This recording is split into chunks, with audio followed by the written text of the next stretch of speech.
Hey guys, what is up? It is Jim here. Today I have a new gun for guys, and this is the Lego Galil.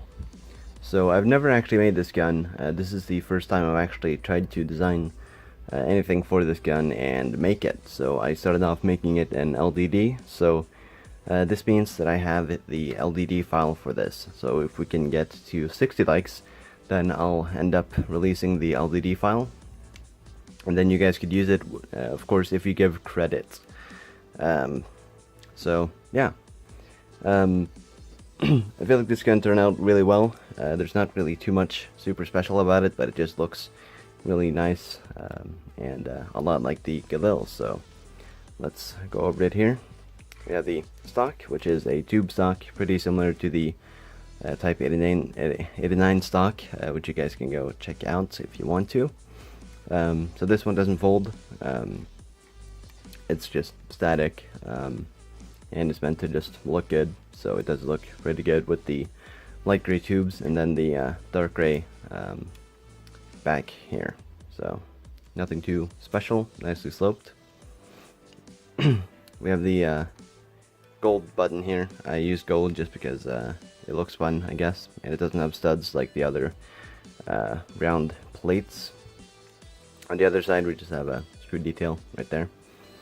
We have some more screw details here, which I believe are for taking apart the insides of the gun. Of course, you know, standard field stripping would be pretty much like an AK. So the dust cover has this piece, which is of course what you would press to field strip it, but this one doesn't field strip. So yeah, it is 5 studs wide as usual. So since I'm going to be releasing the LDD file, you guys will be able to have this as well. Here we have the grip, which it definitely took me pretty long to design. I wasn't sure if I wanted to use a Technic design or just a stacked bricks design, and I decided to go for this one, and it is insanely comfortable and looks really like super good, and I'm super happy with it. I had to use light gray on the outside because I only had these pieces in light gray because they don't make them in dark gray. And I couldn't make the whole grip light gray because I didn't have enough of these pieces, so I was kind of just left alone going two-tone grip, but it does look really good, so I'm pretty happy. We have the fire selector, which is currently at safety, so you can switch it to semi-automatic and full automatic. It is kind of in the way and isn't really like the real one is, but it's a bit hard to make in Lego, so we of course have the working trigger right there. We have the other side of the fire selector, which they're of course not connected, but this is just like a standard AK-47 one. So now it's on safety. You wouldn't be able to chamber a round or pull the trigger. That would be full automatic, I think, and that would be semi-automatic. I'm not too sure how it works, but yeah. Here we have the trigger guard, which has the magazine release block, which is just so that you don't accidentally press the magazine release and eject your mag when you don't want to. So mag release does work.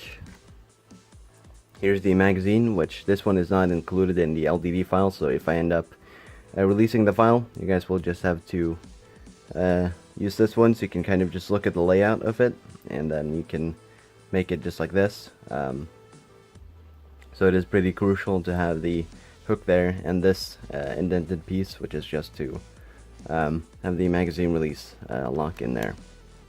So the reason why I designed it like this is because I wasn't too sure if the Galil actually had its own magazine with like a thing sticking out, or if it was literally just like an extended 35 round M4 mag. So that's kind of what I went off of, and that's what it is. So it has the really long slant on the handguard, or magwell I mean, that goes up to the handguard, which has this back piece here, which is to adjust or attach the bipod. Excuse the rain. We have the handguard pieces here, which are attached by brackets, which these will be pretty tricky to attach, but they do hold on and they will not fall off. So I mentioned bipod, and that is one of the special features of the Galil, is that it has a bipod that folds up into the handguard, much like the M249. So you kind of just pull down on it, and then you can extend it out, and then you can actually set it down and use it as a actual proper bipod. So the handguard isn't as comfortable with it since it's just hollow, but it still is really comfortable. So you can fold it back up. There's the mount for the bipod. You can actually take it off if you want to, but I'll just leave it on. So you have the gas tube in the top here, that of course goes to the bolt and charging handle, so it sticks up just so that you can see it properly. And I realized I forgot to show off the charging handle and bolt. So the special thing about the charging handle on the Galil is that it sticks up quite a bit, so you can actually use it from the other side. So if you're holding the gun like this, and you can reach over the top and charge it like that, instead of having to tilt your gun all the way and reach all the way over. But it does work as it should.